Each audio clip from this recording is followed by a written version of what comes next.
God of War 2018 in my eyes was one of the best games that I've ever played, period. From the absolutely fantastic visuals, the characters throughout the story, and how they made you feel, love, hate, and even resent the ones that you do love at times, the openness of the world and the collectibles throughout it. However, with Ragnarok just being around the corner, I thought this would be a fantastic time to recap the storyline of that game. So please do consider leaving a like on today's video if you do go on to learn something new, and ultimately go on to enjoy today's video. Subscribe if you guys are brand new to the channel as well, be very much appreciated. There's going to be a lot of God of War Ragnarok videos on the channel in terms of story breakdowns, lore breakdowns and recaps, and even an overall review of the game when we fully complete it. But without further ado, let's dive straight in. God of War 2018 is based in a place called Midgard, in which Faye, Kratos and Atreus all live in a cabin just on the outer skirts. For the majority of the time, Kratos would always be away, hunting for food and supplies and attempting to figure out how to handle and control his rage, whilst Faye would remain at home with Atreus, teaching him how to read and write the various languages of the different gods and the different realms, as well as skills he would need for hunting and tracking further on down the line. Although, one of the things that are unknown to us currently as of now, and we may learn more going into Ragnarok, is exactly how and when Faye died. It looked as though it happened just before the game took place, which looked fairly recent with her being wrapped up fully within her cabin. So if we find out more in Ragnarok, I will bring a video to the channel. Kratos was seen cutting down a birch tree nearby, in which Faye had specifically marked as the one that she wanted Kratos to use to cremate her body. The log was transported back to the cabin and Kratos would cut it up and ready the fire, in which Faye would be placed on top and her soul sent to the afterlife. This would mark step one of Faye's overall plan, and the journey between the God of War and her son. Faye's final wish for Kratos and Atreus was to take her ashes to the highest peak of the mountain and scatter them across the lands. This was ultimately the aim of the game from the beginning and the motivation for the journey that you take on. However, Kratos was very hard on Atreus throughout, not believing that he was ready at all, and trying his hardest to not turn him into the monster that he once was back in Sparta. After their hunting expedition took place and finalized, they both returned back to the cabin, with Kratos refusing to embark on the journey due to him feeling that Atreus was not ready for the challenge. However, not only this, Atreus had been sick for a very long period of time predating the game. This will be explained a little bit further on as we get into the game. However, out of nowhere, there was suddenly a knock on the cabin door. The boy hides under the cabin in a place where Kratos specifically mentioned to Atreus to never ever go, so you know this is serious. They were in a highly protected area of Midgard, so who could this be at the door? Kratos opens the door and there stands a man completely covered in tattoos, who began questioning him out of nowhere. The stranger refused to leave and Kratos snaps, beating him in the process. But to Kratos' surprise, this did nothing, and the stranger shows us his sheer strength by sending Kratos flying over the cabin. The two fight it out, and throughout, the stranger is constantly asking Kratos to tell him what he wants to know, but Kratos is none the wiser as to what he's referring to. However, it's later revealed that Odin had sent this stranger to find Kratos and to find something out. Still, we don't know what that is at that time. We finally finish the fight, snapping the neck of the stranger and throwing him down into the cavern that we had created during the fight. Kratos still isn't sure who this man is, but does say, how does he know me? Do they know my past? And how have they found me after all of this time? We return to the cabin and have no choice but to start the journey, even if Kratos believes that Atreus is not ready. It was around this stage that we began to learn more around exactly what Atreus knows about his father's past. Atreus mentions to Kratos that, what do they want with us nobodies? Alluding to him not knowing anything at all. Kratos and Faye never told Atreus about his past. He doesn't know about his place of origin, his past life, or that he's a god in general. They didn't want Atreus to make the same mistake as his father, and wanted the boy to only fight for good. So they grab their belongings and begin to make their way to the very top of the mountain. A short time later, as we're finding our path to the top, Atreus decides to test his bow skills. In doing so, he shoots and penetrates a hog, and begins to chase after it. However, as we do catch up with Atreus, we find that this was a magical hog who lived near a witch named Freya. Freya used her magic to revive this hog, and whilst doing so, she pulled Kratos to one side and mentioned that she knew that he was a god, and that the other gods within the different realms did not take kindly to new gods in Midgard. However, she herself knew of the motivations of Kratos and Atreus, so the witch placed a spell on them both to safeguard them on their journey, using some form of protection rune, protecting them from all of those who might not agree with them being there, aka the gods of the other realms. We continue our journey and progress across a large abandoned lake, and come across a statue of Odin. It's within this time that Atreus mentions that his mother Faye used to speak all the time about the gods when she was here. Kratos takes the time to ask if she's ever spoken about a god that could feel no pain, aka the stranger at the beginning of the game. Atreus says that his name is Boulder, an Aesir god, and that he's the son of Odin. Anyway, we progress on through to the lake, and we pass a room which tells us to throw our weapons into the water. In doing this, a giant serpent appears out of nowhere, which goes by the name of the World Serpent. It's so big that it can wrap itself around the entirety of the world, and even bite its own tail in doing so. Atreus then mentions that Faye said the serpent was friendly, and that once they surrendered their weapons, it revealed a temple that was completely submerged in the water before. It turns out that we use this temple to access areas of the mountain, and also to travel to the different realms. However, as we climb to the very top of the mountain, fast forwarding quite a bit here, we hear the voices of Boulder, aka the stranger we fought at the start, and a new character we've not met before, called Mimir. Mimir was imprisoned in a tree by Odin over 109 winters ago, regularly tortured with nothing that he could really do about it, even going to the extent of removing one of his eyes to prevent him from travelling to realm, which again we'll come to later. Mimir is also known as the smartest man alive. It was here that Kratos and Atreus found that the mountaintop was in fact not the highest peak in the land, and that this highest peak could only be found in one realm in particular. This was known as the Lost Realm of Yachtenheim. Mimir knows of a way to get into Yachtenheim, however it requires the use of a rune. This rune is a very small part of a chisel that was owned by a giant called Thamor. It was at this point that we learnt that Thor went on a killing spree, killing all of the remaining people and the giants in this area for absolutely no reason at all, other than Odin's love for bloodshed. This giant has lay here for a very long time. We progress through and carve a piece of the chisel when we meet our first two named gods, Magni and Modi. We fight and kill Magni whilst Modi runs off in fear. However, in the midst of all of this, Atreus falls ill, really ill. We have to return him to Freya immediately, and this is when the reasoning behind his illness was in fact revealed. Atreus is a god. The reason he is ill is because he's trying to hide what he really is. The god inside him is fighting with his mortal self, essentially almost killing him from the inside just because he doesn't know this secret. Freya helps the boy, and Kratos eventually starts to open up more to Atreus, telling the boy of his true nature. We then move on to the conversation of Boulder being a god and why he's essentially hunting Kratos. Kratos responds and says that the first time he'd ever seen Boulder was at Faye's funeral, which is really interesting. Why would he be at Faye's funeral? However, in this section of the game, Atreus starts to bring out other sides to him, knowing that he's a god, thinking that he's better than everyone else now, disrespecting people that we meet along the way, and he's just turned into someone that you want to fly kick out of a window. We finally reach the top of the mountain with the chisel piece and the rune that we need, and as we try to open the portal to Yachtenheim, there's Boulder.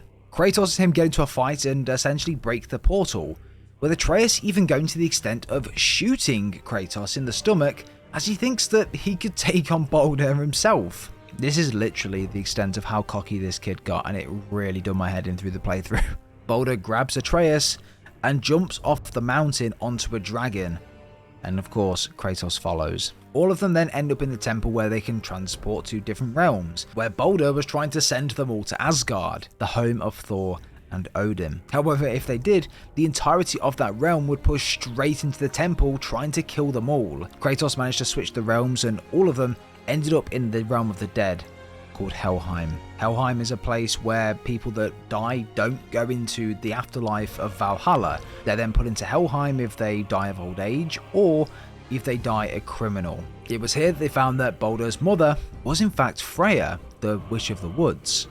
Freya cast a spell on Boulder to never allow him to feel pain, and he hated that. It essentially made him immortal and never be able to feel anything.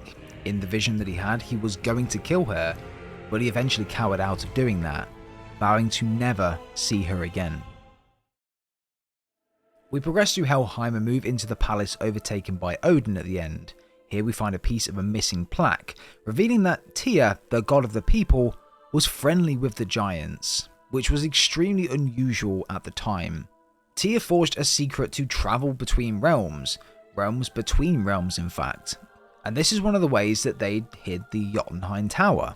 In very high level, Odin essentially wanted all of the giants to be dead, and that's why he killed Thamor and all of the people around there. So in order to save them, Tyr hid this doorway to get into Yachtenheim, and that's why that doorway is missing.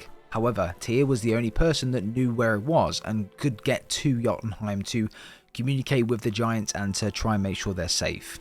So as we progress in further, we learn that the temple that we use to travel between realms can in fact be flipped upside down, revealing a secret doorway into Yachtenheim. However, it was without a crystal in order to open it, so there was no power going to this doorway.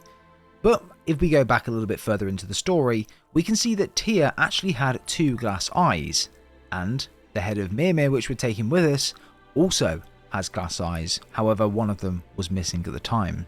This was because, of course, Odin removed his second eye to prevent him from travelling, like we mentioned earlier on.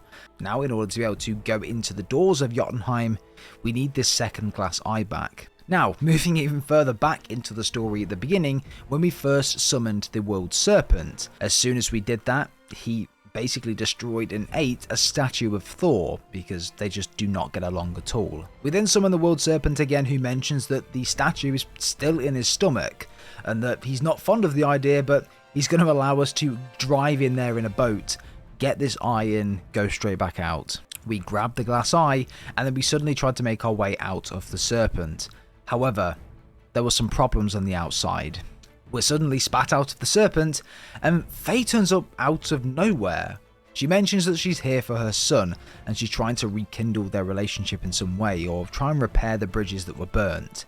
But then Boulder comes out of nowhere, surprised to see Faye, and not really being as apologetic or as caring as what we thought maybe.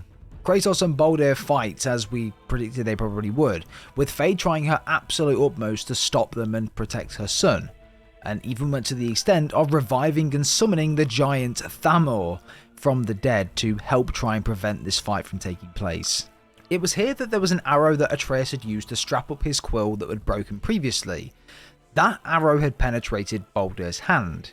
It was a shock arrow that was given to us by a dwarf near the start of the game, and Faye mentioned specifically when she'd seen the arrows that they were extremely dangerous and that we'd promised to essentially never ever use them again, so she'd confiscated them and gave us some replacement shock arrows. Now we understand why she was so against them. So if the arrow penetrated Boulder in any way, then it would have broken the spell, and that means that he'd be able to feel the likes of pain, feel exactly what's happening around him. This was enough to take Boulder down, and Kratos really took advantage of that. We end this section with Faye essentially saying to Boulder to kill her if it would make him happier, and if it would repair any bridges that were recently burnt. However, Kratos was not allowed this to happen, snapping Boulder's neck once and for all, and ending that chapter. However, Faye was extremely enraged by this, and swore to Kratos that she would inflict hell on him, and that this would not be the last time that he would see her. I think she'll be a big part of Ragnarok, let's just put it that way. Faye walks away with Boulder in her arms, and that's it. We don't see her again. We return back to the temple and finally enter the realm of Yachtenheim. We push across the giant bridge and into the temple on top of the mountains. No giants being present, all slain by Thor, and just statues present. However, as Atreus brushes past one of the walls, so much is revealed and explained. It's your axe. It's smaller. Look. She's arguing with a bunch of giants. She knew giants?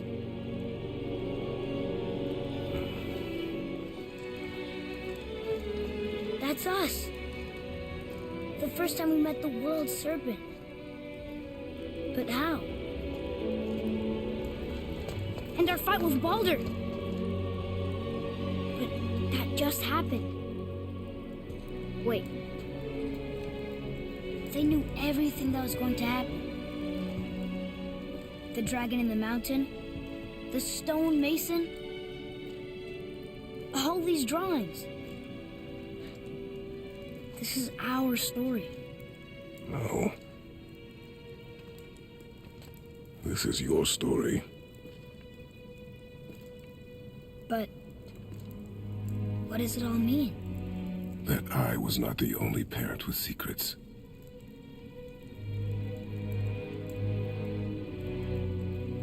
You didn't know.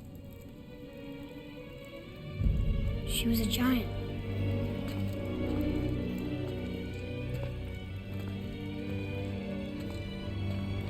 I'm a giant.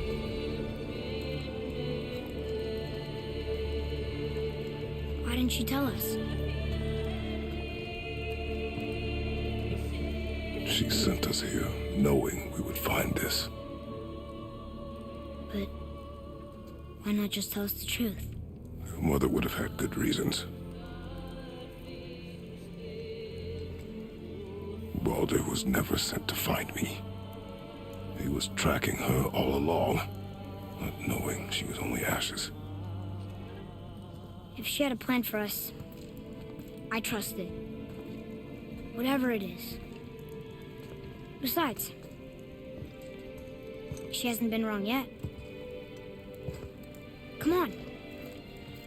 We're so close to the end now. The giants knew everything that was going to happen, like absolutely everything, all absolutely years before, with markings on the wall, all showing the boy's story. So it turns out that Faye was in fact a giant. Atreus isn't just a god, but he's also a giant and a mortal. Faye sent both Kratos and Atreus here, knowing that this is where they would end up, encountering Mimir on the top of the mountain, getting the rune to access Yachtenheim, and finding out that she was a giant. Boulder was never tracking Kratos at all. He knew that Faye was a giant all this time. This would explain why he was seen at her funeral and why he thought Kratos knew what he was talking about. But even Faye kept the secret from Kratos. He didn't even know this until this point. We don't know why just yet, why she would have kept it a secret, but I'm sure that we'll come to know about this in Ragnarok. But as mentioned previously, Odin hated the giants for whatever reason. He just did not get along with them and wanted them all extinct. He wanted that species wiped from the planet, which is why Odin knew that Faye was a giant, which is why he sent Boulder to try and find out more and find the gateway to Jotunheim, because that's essentially what he was looking for this whole time, with the god Tyr hiding that gateway to prevent Odin from going through, and that is basically the story explained. So it really does start to link together. Tyr is a big part but not present, Odin is a big part but not present, Boulder is a big part, but we didn't really know why until the end, and all is explained. So we reach the peak of the mountain together in Jotunheim. Kratos and Atreus scatter the ashes of Faye across the land of the giants as we can see them all laying dormant in the distance. However, Atreus mentions that on the walls in the giant's temple, he's known as Loki for some reason. Faye wanted to call Atreus Loki at birth, but right now we don't know why that is or the reasoning behind that. However, Kratos insisted that the name Atreus would be the boy's name. The name Atreus came from the back of a Spartan that Kratos once fought alongside. He was unlike the rest. He was happy, an inspiration to all that served Sparta. He sacrificed and saved countless others and was eventually killed in battle as a true Spartan would be. He was buried and honoured with all of the honours that a Spartan could have, and was remembered by all. We return to the temple and then make our way back to Midgard, and Mimir mentioned that we'd been gone a long time, with Jotunheim time essentially going faster than normal, meaning a lot had changed since we were gone. Winter is coming, one that will span over 3 summers, and after comes Ragnarok. When killing Boulder, we changed something, resulting in another prophecy or something like that. This shouldn't have happened for at least another 100 winters, but here we are. Finally, Kratos and Atreus returned home, and they sleep and rest. However, suddenly, years into the future, they're both awoken by a terrible storm outside the cabin. They move outside and sprint outside the house to greet a cloaked figure standing there. Who is this figure, you asked? Well, take a guess.